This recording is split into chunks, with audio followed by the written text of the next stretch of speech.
एक टीसीएस का get together हुआ था, बॉडी लैंग्वेज कैसी लगी? हर्षदा जी वहां पे थी, कैसी थी बॉडी लैंग्वेज? आशीष, बॉडी लैंग्वेज में कोई वैसे ज़्यादा चेंज नहीं है, लेकिन उन्होंने ये ज़रूर कहा कि जो स्पेंडिंग है खास तौर से इम्पोर्टेंट प्रोजेक्ट्स के लिए उसमें कोई डिले नहीं है, क्योंकि बीच में लग रहा था कि शायद उन प्रोजेक्ट्स पर भी गाज गिरती हुई दिखाई दे सकती है। और ये हुआ, ये इनफैक्ट गेट टुगेदर हुआ था एब्सोल्युटली एक दिन बाद जब फेडरल रिजर्व ने वो अनाउंस किया था कि 2024 में रेट कट्स आएंगे। उन्होंने कहा कि लार्जली क्लाइंट्स की तरफ से इंडिकेशंस इस स्टेटमेंट के बाद आना शुरू होंगे, वो एक्सपेक्ट कर रहे थे, क्योंकि उनको पता है कि हाव भाव कैसे रहते हैं। स्पेशली बीएफएसआई सेगमेंट को लेकर ज़्यादा कॉन्फिडेंस देखने को मिल रहा है। वो एक पॉइंट है जिस पर हमने देखा है दबाव वैसे भी था, तो वो एक पॉजिटिव चीज़ है। दूसरी चीज़ क्लाउड को लेकर जो हमने देखा था ऑरेकल के साथ हुआ या फिर इवन माइक्रोसॉफ्ट एजोर के साथ हो रहा है, टीसीएस के केस में वैसा नहीं है, क्योंकि प्राइसिंग दरअसल टीसीएस जैसी कंपनी अपनी क्लाउड प्रोजेक्ट्स के लिए ज़्यादा बेहतर करती है और इतनी अग्रेसिव नहीं करती जितना ऑरेकल या फिर माइक्रोसॉफ्ट करता आया है। उनका टल ज्यादा रहा है। हाँ, उन जिनका काफ़ी महंगा है वहाँ पर काम मिडवे रुक रहा है, ये उनकी तरफ से इन्फ्लुएंस आया था। तो उम्मीद तो है कि कुछ सिचुएशन चेंज होगी, लेकिन उन्होंने ये भी कहा कि इस एनवायरनमेंट में लोग जब तक वो फेड से रेट कट नहीं देख लेंगे पहला वाला, तब तक अग्रेसिव अपने बजट्स को बढ़ाना नहीं चाहेंगे। मतलब वो 2024 में देखिए फर्स्ट हाफ में तो एटलीस्ट, अब वो पता नहीं पहले क्वार्टर में आता ही नहीं आता, लेकिन फर्स्ट हाफ में तो शायद होपफुली आ जाए। आप मुलाकात करी थी, ये नहीं कहा ऐसा गेट टुगेदर थर्सडे रात की जगह फ्राइडे रात रखना बोला, चाहिए आपको? पर मैनेजमेंट आधा चेन्नई में रहता है और इनफैक्ट अब की बारी तो कई सारे लोग आए थे वहाँ पर। चीफ टेक्नोलॉजी ऑफिसर से मुलाकात हुई, जो इस समय बीएफएसआई हेड है, वो आधा समय चेन्नई में देते हैं, तो चेन्नई, बॉम्बे और ऑफ कोर्स बाकी, इसीलिए वो थर्सडे को प्लान हुआ था। चलिए, ये अच्छा, आता हूँ, लौटता हूँ आईटी पे। मैं चतुर्मोता साहब से पहले जान लिया जाए आज का एक बढ़िया सा टेक्नो फंडा पिक। आशीष जी, तीन हो गए। गुड मॉर्निंग चतुर्मोता साहब, रडार पे आज कोई बढ़िया वाला पिक हो तो बताइए। Good morning Ashish, good morning everyone on the panel. देखिए, मेरे हिसाब से थीम जो है वो तो ये दो तीन बड़ी थीम चल रही है। एक आईटी, दूसरा पावर, और बैंक्स में हम देख रहे हैं कि पीएसयू बैंक्स में एक बड़ी अच्छे ट्रेंड बन रहे हैं, क्योंकि वहां पर पे अभी भी वैल्यूएशन का कंफर्ट है। बहुत से बैंक्स आज भी 1.1 टाइम प्राइस टू बुक पे ट्रेड कर रहे हैं, और जबकि क्रेडिट ग्रोथ आप देखेंगे तो 16-17-18% की क्रेडिट ग्रोथ यहाँ पर देखने को आ रही है। एनपीएस नंबर काफी कंट्रोल में है, और जो जिस तरह की ग्रोथ केपेक्स की हम देख रहे हैं, उसकी वजह से ऐसा लगता है कि प्राइवेट केपेक्स अब आने वाले दिनों में काफी अच्छी तरह से ग्रो करेगा, और उसका क्लियर बेनिफिशियरी पीएसयू बैंक्स बड़े तौर पे बनेंगे। तो इसको ध्यान में रखते हुए हमने सीपीएससी, पीएसयू बैंक भी, इसका ईटीएफ जो है उसको काफी समय से चर्चा में लाया, और हमें मानना है कि अभी भी ट्रेंड काफी मजबूत है। बट इसमें से एक पिक लेनी होगी तो मुझे लगता है कि बैंक ऑफ बड़ौदा जो है वो काफी इंटरेस्टिंग लग रहा है। मुझे लगता है कि बहुत ही रीजनेबल वैल्यूएशन पे है, जैसे हमने कहा, और 1.6 टाइम प्राइस टू बुक तक जाता हुआ हमें लगता है ये स्टॉक जा सकता है, और साथ ही साथ अच्छी यहाँ पर क्रेडिट ग्रोथ भी काफी स्ट्रांग बनी हुई है। तो इसको ध्यान में रखते हुए मुझे लगता है कि ये 218 पे स्टॉक का एक बहुत ही बढ़िया medium to long term support बन रहा है, और ये सपोर्ट अगर से स्टॉक होल्ड करता है तो टेक्निकली भी मुझे लगता है 245 से 250 की पोटेंशियल टेक्निकल अपसाइड आपको बैंक ऑफ बड़ौदा के स्टॉक में देखने को नजर आ सकती है। वैसे रडार पर रखिएगा, जो चतुर्मोता साहब को बहुत इंटरेस्टिंग लगता है ना, वो कुछ दिनों बाद बाजार को भी उतना ही इंटरेस्टिंग लगने लगता है। इससे पहले कुछ दिन पहले बीडीएल और सीमेंस जैसे स्टॉक्स की बातचीत हुई थी। दिखाइए जरा चार्ट थोड़े से महीने के। तो अब बारी आ गई बैंक ऑफ बड़ौदा की। सरकारी बैंक्स का ये देखिए बीडीएल, ये इनको जो थोड़ा अच्छा लगता है वो बाजार को कैसा लगने लगता है। बीडीएल 32% फटा। इवन सीमेंस जैसा स्टॉक 12% के अप मूव पिछले एक महीने में। रिविजिट करूंगा आगे शो में चतुर्मोता साहब के साथ ये स्टॉक्स, लेकिन आज रडार पे बैंक ऑफ बड़ौदा 218 का सपोर्ट अगर होल्ड कर रहा है तो 245, 250 का टेक्निकली एक पोटेंशियल अपसाइड नजर आता है। चलिए, हो गए आज के सारे बेहतरीन टॉप कॉल्स।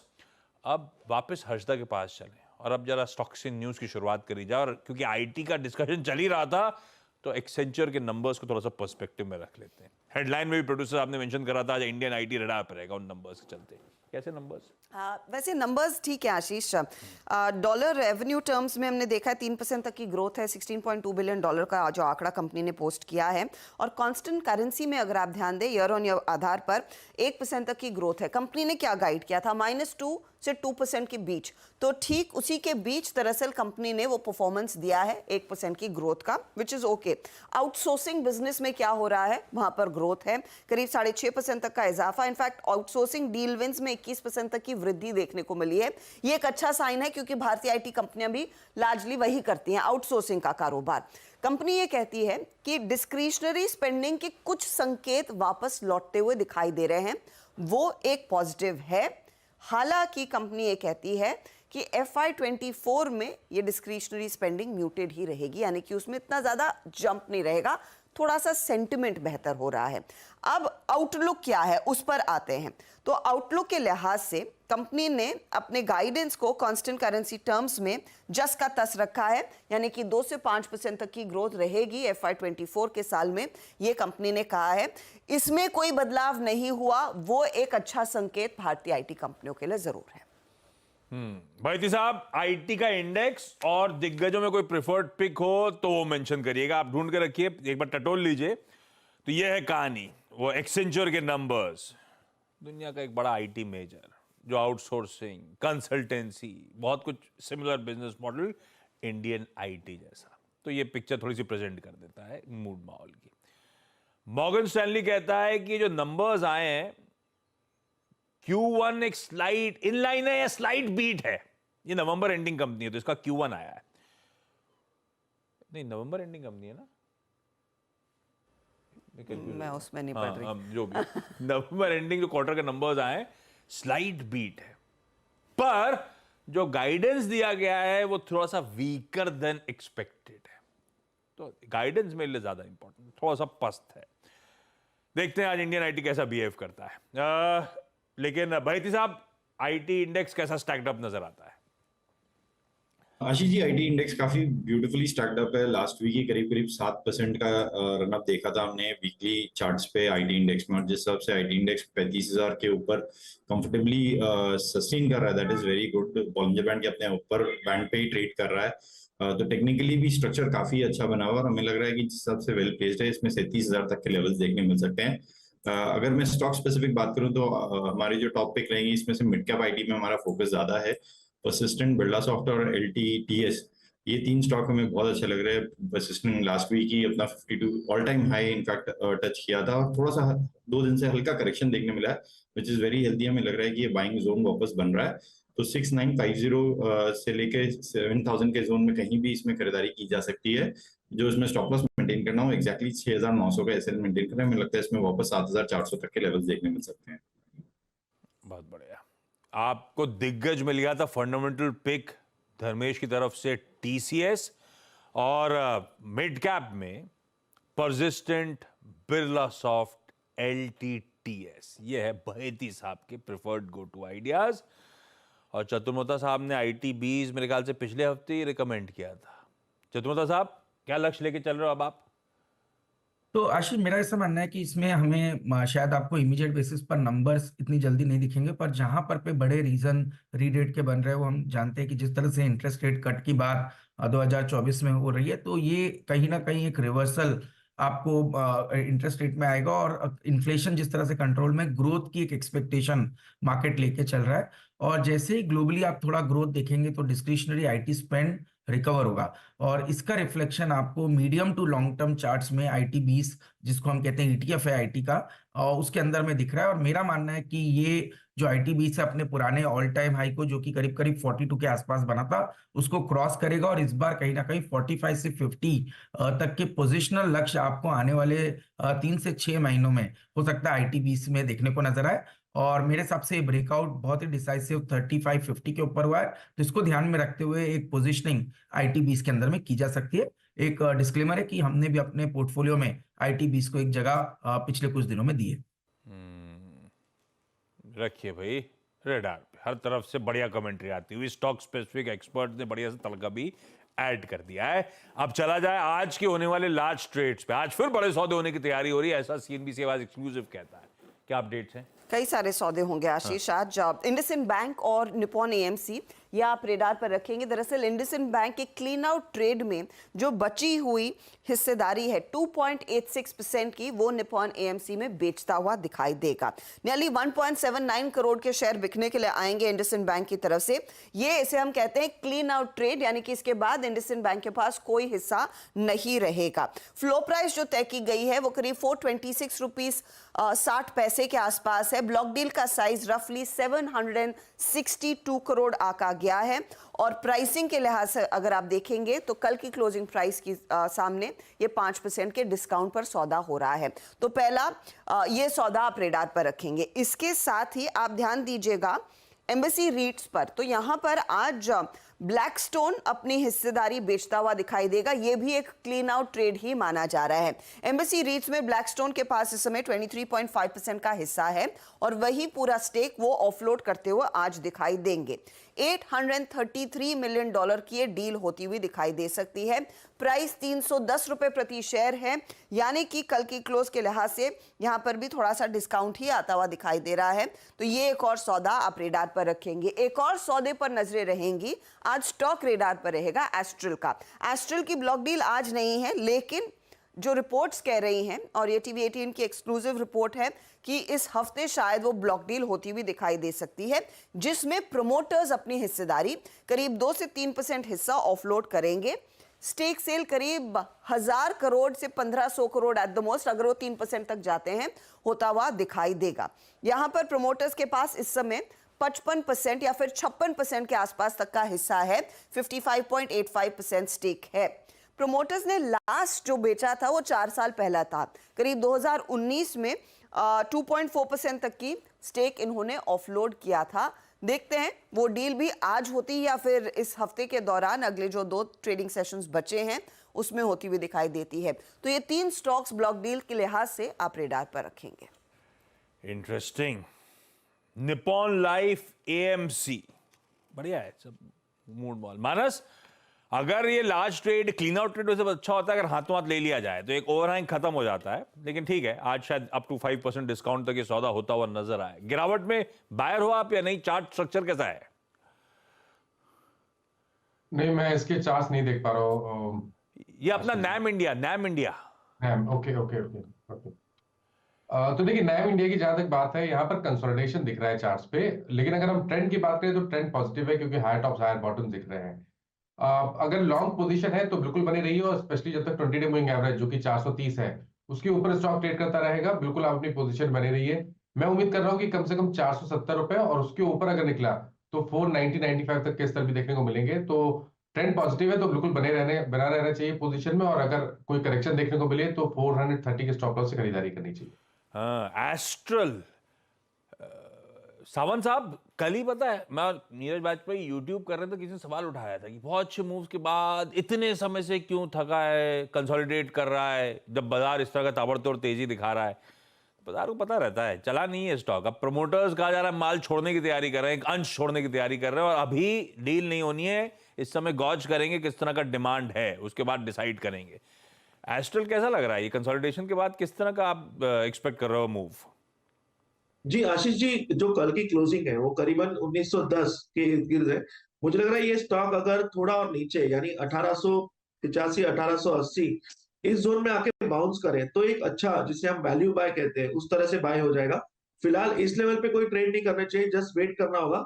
तो जिनके पास पोजीशन भी हो वो 1875 का स्टॉप लॉस मेंटेन करे, और अगर ये 1885 80 के जोन से बाउंस हो तो हम एक फ्रेश बाय के बारे में सोच सकते हैं।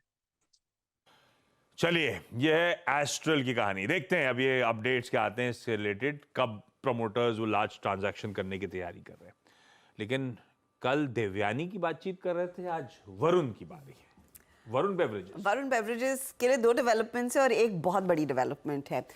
इन्होंने दरअसल साउथ अफ्रीका की एक कंपनी है द बेवरेज को, उसको अक्वायर किया है। 1320 करोड़ में वो सौदा होता हुआ दिखाई देगा। वो इनफैक्ट उस बड़ी वाली खबर पर आई है, ये 450 करोड़ का ये यूनिट लगाने वाले झारखंड में, उसका मिनिस्क्यूल इंपैक्ट आएगा।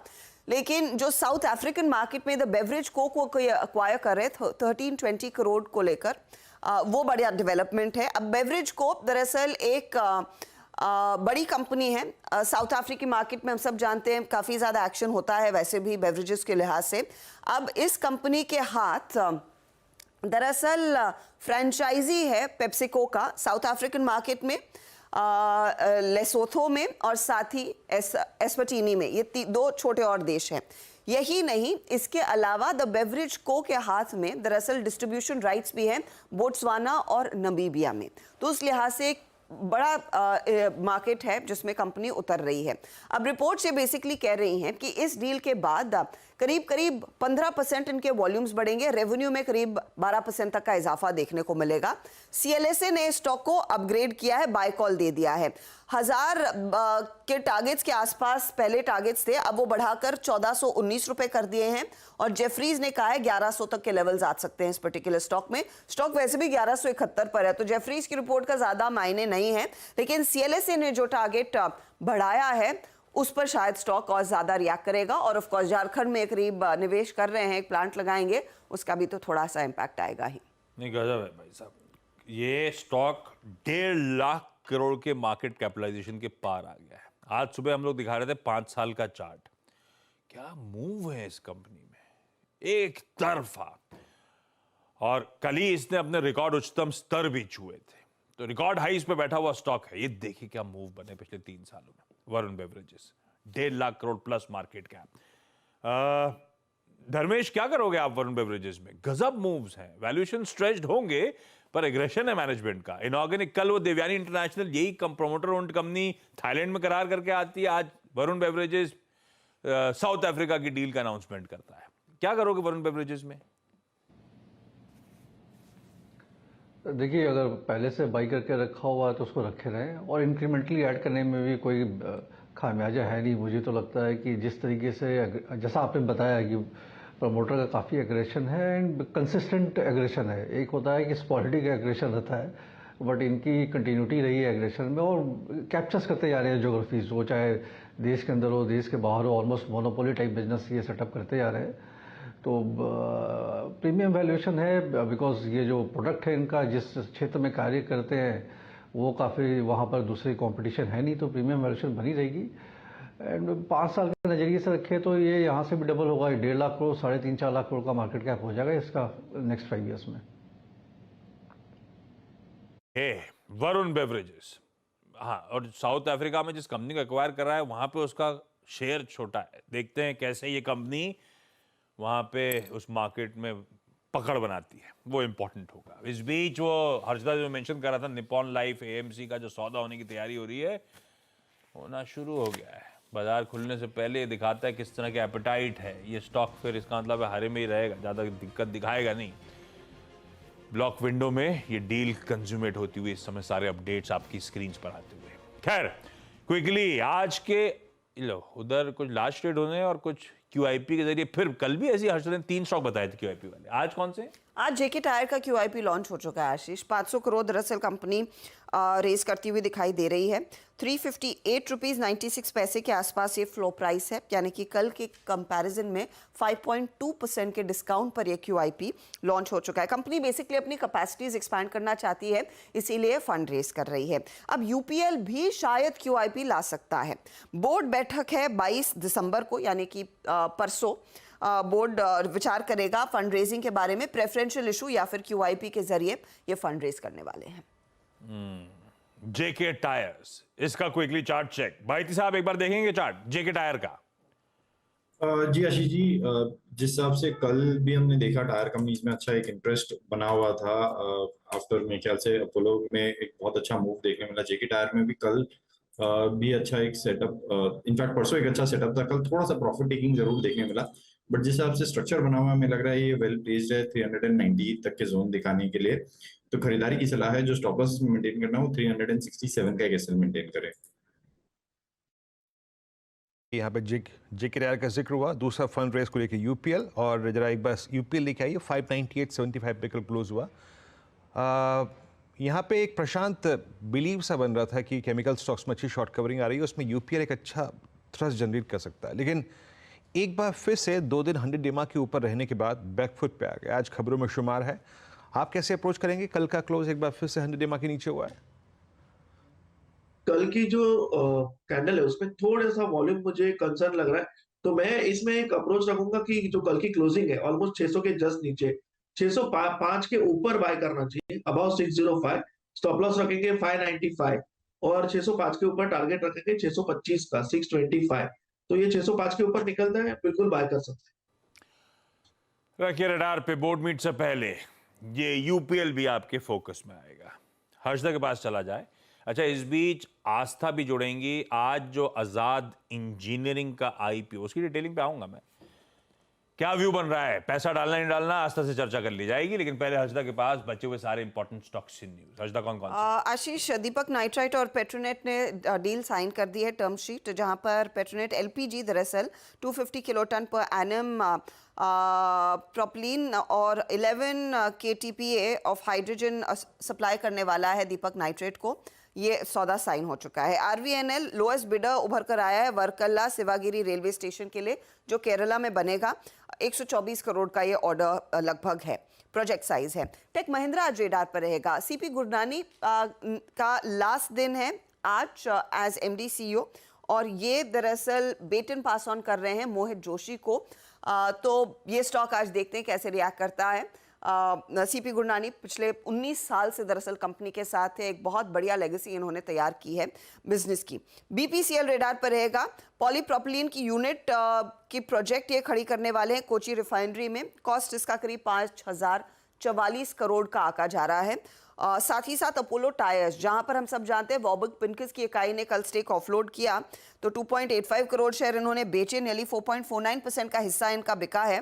अब नाम जो आए हैं खरीदारों के सामने, निपॉन इंडिया ने 1 करोड़ से ज्यादा शेयर लिए, आईसीआईसीआई प्रू म्यूचुअल फंड ने 30 लाख शेयर, सोसाइटी जनरल ने 23 लाख शेयर, और मॉर्गन स्टैनली एशिया ने भी करीब करीब 16 लाख शेयर खरीदे। इस बीच वो एस्ट्रल की खबर थी कि प्रमोटर्स गॉज करेंगे डिमांड, उसके बाद बेचेंगे। शायद खरीदार हाथों हाथ मिल गए, बाजार में निकले थे, बेच के लौट आए। लार्ज ट्रेड हो गया भाई साहब एस्ट्रल का भी। तो एक्सक्लूसिव खबर पे मुहर लगती हुई, पर एक्सपेक्टेड था कि आज 1-2 दिन डिमांड गॉज करेंगे और शायद इस हफ्ते वो डील हो जाएगी, लेकिन वो आज ही तड़के एस्ट्रल का भी सौदा हो गया। ये है डिमांड। प्रमोटर बेचे, कोई पुराना पी इन्वेस्टर बेचे, जो बेचे हाथों हाथ खरीदार खड़े हुए हैं। इस तरह के फ्लोज हैं। दोनों ट्रेड हो गए, चाहे वो एस्ट्रल हो, चाहे वो निपॉन लाइफ एएमसी हो। चलिए अब चला जाए आज के प्राइमरी मार्केट्स के एक्शन पे। पहले तो ध्यान रखिएगा, 2 लिस्टिंग्स आज होनी है। डॉम्स इंडस्ट्रीज 790 रुपए का इशू प्राइस, 93 टाइम्स वो आईपीओ भरा था। बाजार का मूड भी ठीक है, देखते हैं किस तरह का प्रदर्शन दिखाता है।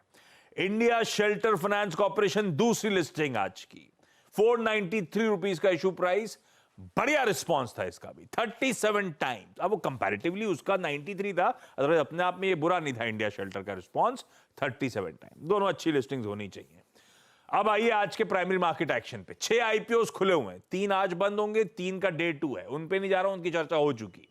आज से एक और आईपीओ खुलने की तैयारी कर रहा है सब्सक्रिप्शन के लिए, आजाद इंजीनियरिंग। आज खुलेगा, फ्राइडे को बंद होगा। 499 से 524 रुपीज का प्राइस बैंड, 740 करोड़ रुपए जुटाएंगे। ये कंपनी दरअसल एरोस्पेस कंपोनेंट्स, टर्बाइंस वगैरह मैन्युफैक्चरिंग का काम करती है, हैदराबाद तेलंगाना बेस्ड। आस्था, क्या व्यू है हेम का, हेम सिक्योरिटीज का? सब्सक्राइब कर रहे हो या छोड़ दें? गुड मॉर्निंग आशीष, बिल्कुल सब्सक्राइब करना है इस आईपीओ में। लॉन्ग टर्म के लिए भी करिए और लिस्टिंग गेन के लिए भी करिए। बहुत स्ट्रॉन्ग कंपनी है, देखिए जाए तो highly engineered precision machine components ये लोग बनाते हैं, जो कि ग्लोबल ओईएम्स के लिए बनाते हैं। और कहाँ काम में आते हैं? एनर्जी सेक्टर में, ऑयल एंड गैस सेक्टर में, एरोस्पेस में और डिफेंस में। तो एकदम मिशन क्रिटिकल और लाइफ क्रिटिकल कंपोनेंट्स ये बनाते हैं। तो सिग्निफिकेंट एंट्री बैरियर्स है जिस तरह की इंडस्ट्री में ये वर्क करते हैं। और एक सबसे इंटरेस्टिंग बात ये है कि जिस तरह के कंपोनेंट्स बनाते हैं उसमें पूरा गेस्टेशन पीरियड इतना बड़ा होता है कि हर कोई इसमें घुस नहीं सकता। 15 साल लग जाते हैं अगर एक पूरा अगर हम इसका गेस्टेशन पीरियड की बात करें, क्योंकि 2-2.5 साल तो सिर्फ वेंडर के मतलब वेंडर को सप्लायर के पास ओईएम के पास जाने में ही लगते हैं, और उसके बाद मिल की डिजाइनिंग होती है और फिर इसमें स्ट्रिंजेंट क्वालिटी चेक होते हैं। तो बहुत बड़ा गेस्टेशन पीरियड है, सिग्निफिकेंट एंट्री बैरियर्स हैं। कंपनी का फाइनेंशियल ट्रैक रिकॉर्ड बहुत सॉलिड है और वो इसी बात से दर्शाता है कि जो इनके मार्जिन है वो इनके पेयर से कहीं ज्यादा है। मैं यहाँ पे ऑपरेटिंग प्रॉफिट मार्जिन की बात कर रही हूँ। Although price to earning multiple पे थोड़ा सा ये अपसाइड पे लगता है, लेकिन जिस तरह का बिजनेस में ये लोग हैं, मेरे हिसाब से इंडिया में तो इस तरह का बहुत ही कम है कि कोई और करता हो। तो बिल्कुल यहाँ पे फायदा होगा कंपनी को, और इनका क्योंकि एंट्री बैरियर बहुत सॉलिड है इस इंडस्ट्री के, तो वहां पे भी मुझे लगता है कंपनी को एक एज रहेगा। सो बिल्कुल इसमें सब्सक्राइब करिए। लिस्टिंग गेन के लिए लगाना हो तो भी लगाइए, लॉन्ग टर्म के लिए लगाना हो तो भी लगाइए। आजाद इंजीनियरिंग में सब्सक्राइब की रेटिंग हमारी तरफ से है। आजाद इंजीनियरिंग जितना चलेगा उतना तेंदुलकर साहब को भी फायदा होगा। साल की शुरुआत में अनडिस्क्लोज अमाउंट डाला था उन्होंने आजाद इंजीनियरिंग में। वो भी क्या आजकल ये प्री आईपीओ में पैसा वैसा लगा रहे हैं। बहुत पैसा होगा तो क्या pre IPO, angel investment, Yuvraj Singh से शायद इंस्पायर हुए हो। और होप, हाँ, युवराज अनलिस्टेड मार्केट भी वैसे बहुत बड़ा है, गजब होता है और बड़ा एक्शन, और बहुत सारे लोगों के पास ये सारे तो एचएनआई कैटेगरी में ही आएंगे ना। चलिए, ये आ गया भाई, चाहे वो लिस्टिंग गेन्स हो, चाहे लॉन्ग टर्म के लिहाज से आजाद इंजीनियरिंग को एक थम्स अप है। सब्सक्राइब करने का मन बनाइए। एक काम करा जाए, वीरू के बढ़िया वाले हॉट स्टॉक्स भी लेकर आऊंगा आगे, लेकिन मुनाफे की तैयारी लाजली सारी पूरी। प्राइमरी मार्केट का एक्शन भी कैप्चर हो चुका है। ट्रांजिशन करते हैं अब पहला सौदा में। एक छोटे से ब्रेक के उस पार पहला सौदा की शुरुआत। बता दें कि मनी कंट्रोल पर दिए गए विचार एक्सपर्ट्स के अपने निजी विचार होते हैं। वेबसाइट या मैनेजमेंट इसके लिए उत्तरदायी नहीं है। यूजर्स को मनी कंट्रोल की सलाह है कि कोई भी निवेश निर्णय लेने से पहले सर्टिफाइड एक्सपर्ट की सलाह लें।